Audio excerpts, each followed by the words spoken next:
Welcome home. I'm Dr.Thema, a minister, licensed psychologist, and sacred artist. And this is Homecoming, a podcast to facilitate your journey home to yourself. While I will provide weekly inspiration and mental health tips, this podcast is not the same as personalized therapy. I'm so excited you're on the journey. If you want to request specific topics or to submit a poem for me to read on the podcast, email me at homecomingpodcast@gmail.com. Also, to build our community, don't forget to like, subscribe, and share. Let's begin. Welcome home, Cojourners. I'm so glad you're here for another episode, and I'm excited. We have a poem submission that one of you sent in for this week, and the poem is written by Dorothy Dorse Anvil, and I'm going to read an excerpt. It's called Womb. You feel that thumping in your womb? That's no baby, but there's life. There's life in there, not human. It holds the past, the present, and the future. It holds your sorrows, your joys, your peace, your sadness, your gladness. There's life in there, not human, but you take care of it, you guard it, you heal it, you release what no longer serves, the wound, the pain, the spirits of those oppressors. In your womb, you are now safe. You are so safe to trust your womb, nurture your womb, give birth and bring life to your dreams. To hear that thumping, there's life in there. There's life. Thank you so much, Dorothy. I love your poem, and I am so excited that it's in alignment with this week's episode. We're going to be talking about Kwanza, and I'm saying we because I'm excited. This week, I'm being joined by my immediate family. My father, my mother, and my brother are all going to help me talk to you this week about Kwanza as we think about it from the perspective of mental health and as we think about it holistically. So for those who are not familiar, Kwanza is an African-inspired holiday which was created by African Americans. It utilizes Swahili and English to bring home 7 key principles for us to live well. And we think about living well as African Americans, and then for each of us who represent all different cultures and traditions on the Homecoming podcast. So Kwanzaa goes from December 26th to January 1st.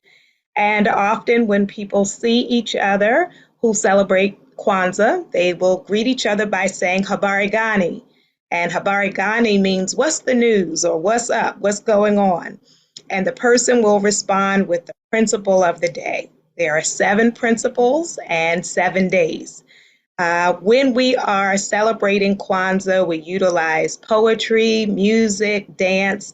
It's an intergenerational gathering. There can be gift giving, honoring of our ancestors, those who came before us, and also sharing of food, fresh fruits and vegetables as we think about our harvest. And I know many of you have been planting seeds for your own transformation, and we're wanting to bring in that harvest.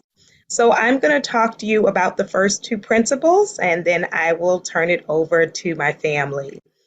The first principle for the first day of Kwanzaa is umoja, and umoja means unity.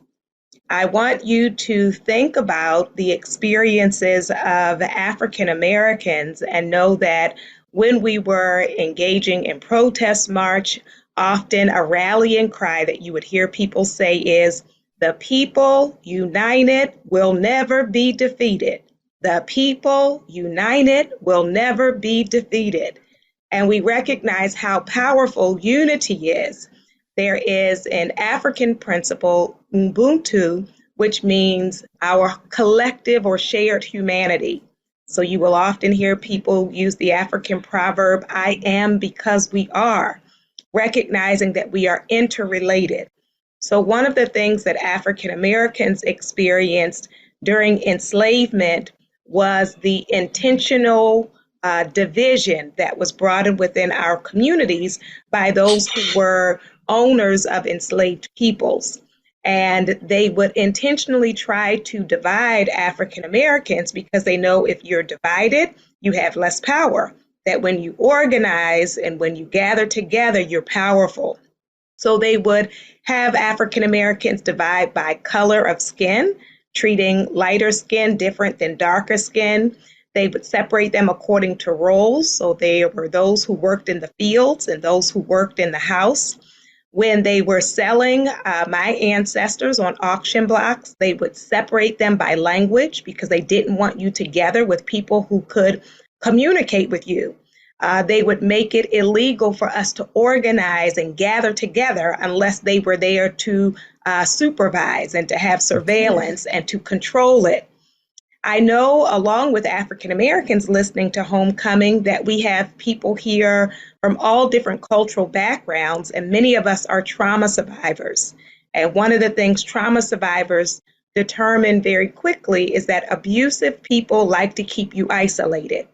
They will often say that you have to keep secrets, that you need to be loyal to them, that they need to be present whenever you are speaking. And all of that is to keep you disconnected from your own power. So there is growth in community, there is growth in unity, and I want to encourage you to think about breaking out of your shell, to think about pushing past isolation, and as a homework to think about how can I build better community, both within those who share my identity, and also how can I be intentional about building community with people from diverse backgrounds? Because when we are in solidarity with each other, we can do some very powerful things, which is why even with the assassination of Dr. King and Malcolm X, there continued to be progress because they were not in it by themselves. So there is progress in collective unity, and I want to encourage you to be empowered to push past division and really connect with others. The second principle is Kujichagulia. Kujichagulia. This is Swahili for self-determination. And this principle is about defining yourself. And this was so important for African Americans because there are so many stereotypes that have been created to try to not only control us, but to also keep other people from wanting to connect with us. And so if you think about what are the stereotypes you have heard about African Americans, one of them is that we're lazy. I want you to think about how outrageously ridiculous that is, that the United States developed very rapidly because of our exploited labor, right? So we were forced to labor for generations without compensation. And then there's the creation of this idea that we are lazy. There's also this idea that people from Africa and from other racially marginalized nations are uncivilized.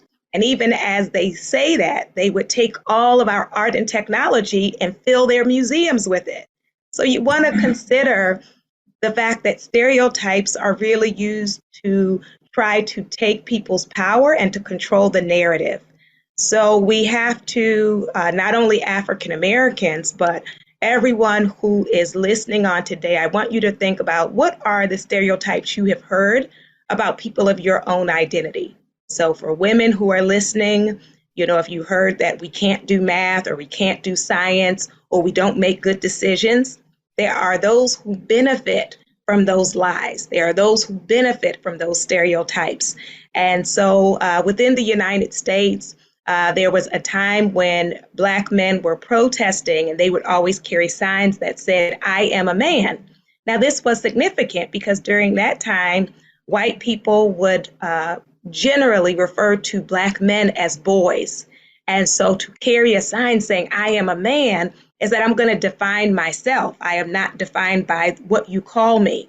For Black girls, we understand that we're often sexualized and objectified. And so when you see that hashtag Black Girl Magic, that is Black girls speaking up and defining themselves. And so in this season of your life, I invite you to think about What are the labels, identities, and stereotypes that you want to reject? And what will be the names that you answer to? Are you sacred? Are you brilliant? Are you beautiful? Are you generous? Are you gifted? Are you worthy? It is important that we not be devoured by other people's assumptions, opinions, and misperceptions about us, but that we name and define ourselves. I'm so excited that you're here, and I want to turn it over to my brother, Reverend Jamal Harrison Bryant, the senior pastor of New Birth Missionary Baptist Church in Georgia, and he will tell us about the next two principles. Thank you so much, Thema. I'm honored to be a part. The third principle of Kwanza is probably the most radical and the most cutting edge. The most photographed figure of the 19th century was Maryland's own Frederick Douglass, who said famously, "Power concedes nothing without a demand." The most quoted leader of the 20th century was Martin Luther King Jr., famously noted for having a dream. The most voted for man in the 20th century was Barack Obama, who instilled into a nation of shaken democracy that we ought to have the audacity of hope. But the most followed man of the 20th century for Black people was a man lowly heralded but highly regarded by the name of Marcus Garvey. And Marcus Garvey, he brought together diasporic people from across the Caribbean, Latin America, Sub-Saharan Africa, and even across America, did something novel that has not been replicated to this day. He brought together the third principle of Kwanza, which is cooperative economics. He thought to build factories that were owned and operated by people of color, but not only that, to build, to construct, and to begin trade diasporically on the Black Star Line. But here's what you never see movies about, or even a stamp to give him credit for, is he began a stock exchange whereby people could invest in Black business and in Black ideas. Friends, I want you to know something. African Americans have a spending power that would make them the 12th wealthiest nation in the world, beyond Switzerland, beyond Netherlands, but it has not yet been organized. Cooperative economics means that we use our fiscal strength to lead to greater freedom with liberty and justice for all. We all know famous entertainers, but we don't know many famous record labels. We know famous athletes, but we do not know a nationally recognized athletic wear company, even though we dominate the sports. The challenge that I want to give to you today is not just a thought one, not just a symbolic one, but how much of your current revenue do you spend with minorities? That cooperative economics is a radical idea for a people who went years with no finances. And yet right at our grasp today is the power and the authority to make a decision that would change everything. I read a quote that I wanted to share with you, that if Jeff Bezos does not come to work tomorrow, Amazon would run on. But if the workers don't come to work, it would come to a screeching halt. Ladies and gentlemen, the power is in the workers. And that's where our cooperative economics must move, not for individuals, but for communities. The fourth principle is a cooperative works. And since Dr. Thema invited me to share with you today, I was trying to figure out, how can I make cooperative works? You've got to forgive me. I'm a preacher, so I'm left to my primary source, which is the Bible. And I'm reminded of a man who was handicapped, and you're not going to believe it. He didn't have access to universal health care or Obamacare, did not have Blue Cross or Blue Shield. You are not going to believe this. is the very first place I find cooperative works. He's got 4 friends, and the 4 friends pick him up and take him to his place of healing. Cooperative works understands that I am not working towards a car, towards a watch, towards a house, but to lift those who have been downtrodden, marginalized, and ostracized. At 5'3", standing on a Harlem corner was James Baldwin, who said that we've got to heal from survivor's guilt, believing that we ought to feel bad about making it and accomplishing ourselves. But Fannie Lou Hamer corrected him and said, we sing, we shall overcome, not so that we can just know the melody and the rhythm, but as a reminder that once we come over, we have a responsibility to bring somebody else across. Your cooperative work is the soundtrack of the old Negro spiritual. If I can help somebody, not help myself, if I can help somebody else as I pass along, if I can cheer somebody with a word or with a song, it's then my living is not in vain. In kindergarten, we have a principle that many of us have lost. It was written up in my report card that I want to read to you today. Jamal does not work well with others. I want you to be found guilty of cooperative works, of working with others to make the goal of advancement and achievement something that is attainable and that is realizable. And so today, make a commitment to cooperative economics and cooperative works. Thank you so much. I really appreciate that as we think about how we can embody these principles, thinking about us across racial and ethnic lines, also thinking about diverse abilities. And next we have my mother, Reverend Cecelia Bryant, who is the founder of Akosawa Visions and an author of multiple books, the most recent one being Come Unto Me, which is a powerful book of prayers. Reverend Cecelia, if you can give us the next 2 principles. Thank you, Dr. Thema, friends and family. I'm thrilled to be able to share with us the 5th principle, Nia, which in the Kwanza ceremony is represented by a green candle. Within the soul of every mortal being, there is a power that awakens meaning, sustains identity, welcomes grace, ignites passion, and prolongs life. This glorious power can be embraced or denied, manifested or silenced, legitimized or forbidden.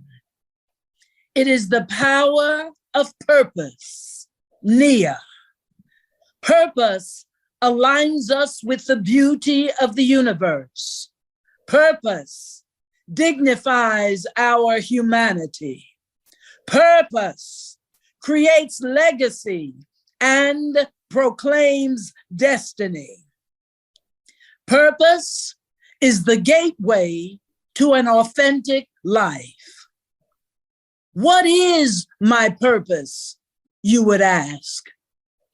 I respond with 3 questions that only you can answer. 1, what is it in you that has the power to unleash a hope that transcends your lifetime?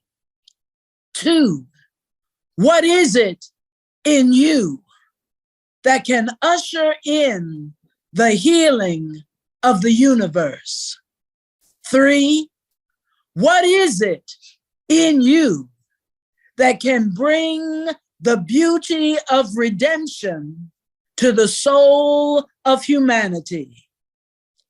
When the answer is revealed, you will discover Nia, your glorious life purpose.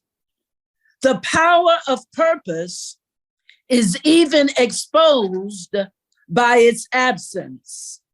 Loss of purpose, rejection of purpose is a dangerous thing because the absence of purpose diminishes us in far too many ways. Violence is the echo of a life lived without purpose. Jealousy is the expression of fear of purpose. Addiction is a refusal of purpose. Apathy is the death of purpose. And oppression is resistance to purpose. When a people are informed by purpose, mobilized by purpose, and armed with purpose, they become resilient, liberated, and unstoppable. Beloved, let not your purpose be defrauded, sabotaged, or prostituted. And do not be seduced by those who would ridicule or mock your purpose. But make up your mind, no matter what you may be going through, to live a purpose-affirming life, because purpose is the gateway to authentic life. And our sixth principle is kuumba, and that is represented by a red candle. When is it that we mortals are most like the divine? When is it that we are most free of every limiting idea that we have of ourselves or any diminishing identity imposed from another? It is when we are immersed in the creative process. Kuumba means creativity. Kuumba, it is the moment when the mystery of the not yet trespasses from eternity into time, calling us to the glorious, causing us to see and discern within the ordinary that which is something more alive, more amazing, more transcendent. This is kuumba. This is raw creativity. For the sculptor, it is when her hand touches the stone. For the chef, it is when she enters the kitchen. For the musician, it is a sound. For the architect, it is a form. For the prophet, it is a word. Kuumba, creativity, takes place the moment we bring into being that which never existed before.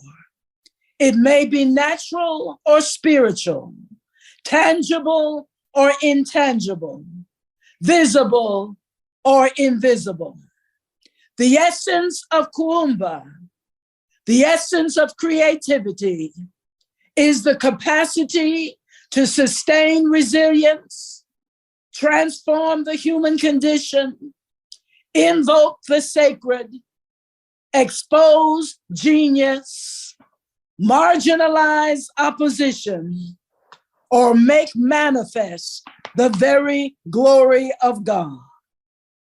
You, my beloved, are a vessel of kuumba. Wonderful, wonderful. Thank you so much for that as we think about purpose and creativity. And our final principle will be taught by my father, Bishop John Bryant, who is a retired bishop of the African Methodist Episcopal Church. And while he was active, he served in the U.S., in West Africa, and also in India. So, Bishop Bryant, give us Imani, faith. Thank you, Dr. Thema. And as a community, we celebrate Kwanza. It's very interesting that this is the 57th anniversary of Kwanza. And it is spreading even to this point where in the White House, I heard today that there was a Kwanzaa celebration and Kwanzaa greeting. This is an African-American creation, but it is rooted in African culture and history. Imani is the seventh principle, which is faith, calling us to be a people of faith, a person of faith. That is to believe in something greater than yourself. In African spirituality, that would mean to believe in a creator, a presence that is greater than I am, a presence that is before me and will be after me. There is an African proverb that in Africa, God is not taught, he is. Breath is not taught, it is. And so with that African spirituality, we have faith in the Creator. It leads to faith in ourselves. That's extremely key, to know that the Creator, the all-wise one, that I am a creation of the Creator. In my own faith discipline, we taught that we are created in the image and likeness of the Creator. And so when we think about, are we worthy? When we think about, are we worthwhile? That we were created by God for greatness. So I have to believe in myself, no matter what the culture has taught me, no matter what those who are enemies of my prospering have taught, that I have to affirm over and over again that I was created with excellence in mind. So it is faith in ourselves that we are the very handiwork of the Creator. It also teaches that I have to have faith in people. I have to believe in the best for people. I have to believe in humanity, that humanity is worthwhile. When we live by this principle, we look and celebrate opportunities where we see creation operating in a way that is worth celebration. I was looking at the news today and heard about 10 South Korean tourists who were stuck in this snowstorm here in the States. And they went door to door knocking, and they knocked on this family's door and asked if they had shovels because they were stuck in the snow. And the man said, I do have it, I'll come join you. But as soon as he got outside in that blizzard, he could tell this was so severe. So he invited all 10 people into his home. And for the next couple of days, they fed them and slept them. And it was a marvelous story of human beings teaching other human, reaching and blessing other human beings. And that's what this issue of faith is, faith in humanity, the best that we are, that we were created for excellence.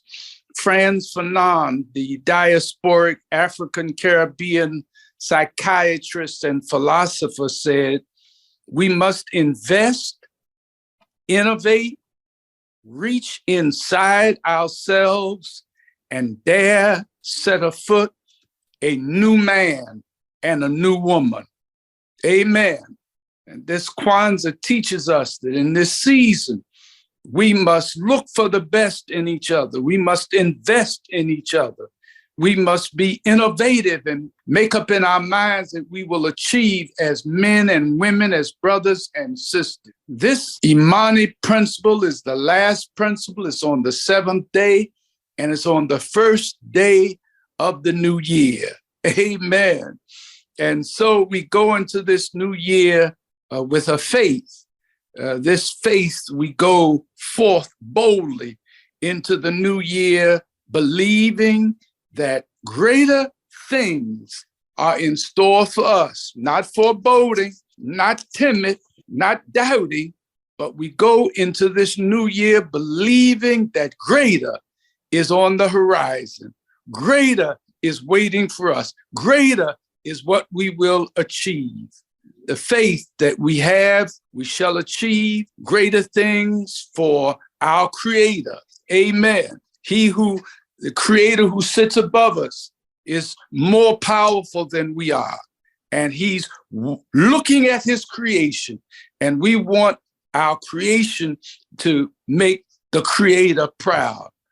For ourselves, for our people, and for our communities, we're going to build, we're going to innovate, and for our children yet unborn. And so this Imani, this faith, is a faith that has us going into the future boldly and victoriously and with great expectation on tiptoe to the glory of the Creator. Amen.